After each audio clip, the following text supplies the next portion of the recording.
गांव में साल का सबसे बड़ा दंगल होने जा रहा था। हर साल का एक ही हीरो होता था, रेड बुल, लाल रंग का ताकतवर सांड जो सबको मात देकर आखिर में सिर ऊंचा करके निकल जाता था। लेकिन इस बार कुछ अलग होने वाला था।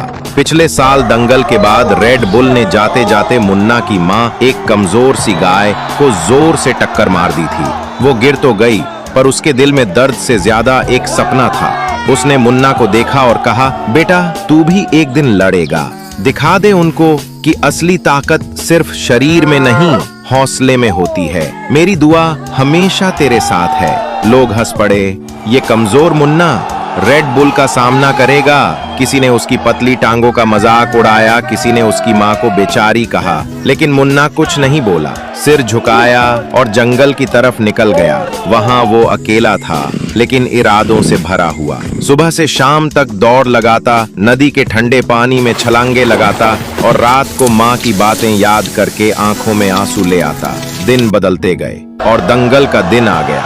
मैदान गरज रहा था, लोग इकट्ठा हो रहे थे और बीच में खड़ा था रेड बुल, लाल, गुस्से से भरा, गरजता हुआ वो सांड। कोई भी उसके सामने नहीं आया। तभी एक सांड धूल उड़ाते हुए मैदान में आया। जली हुई नजरें, सीना चौड़ा।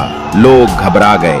ये मुन्ना है। मुन्ना ने माँ की तरफ देखा। माँ चुप थी, लेकिन आंखों में दुआएं थीं। घंटी बजी। पहली टक्कर, मुन्ना जमीन पर। दूसरी टक्कर, फिर से गिर गया। लोग फिर से हंसने लगे, लेकिन तीसरी बार मुन्ना ने ऐसा झपट्टा मारा कि रेड बुल को जमीन पर गिरा दिया। उसकी गर्दन पकड़कर जमीन में दबा दिया। रेड बुल चिल्लाया, लेकिन छूट न सका। पूरा गांव चिल्ला उठा, मुन्ना मुन्ना। मुन्ना उठकर माँ के पास गया। माँ रो रही थी खुशी से। उसके चेहरे पर गर्व था और मुन्ना की आंखों में आंसू।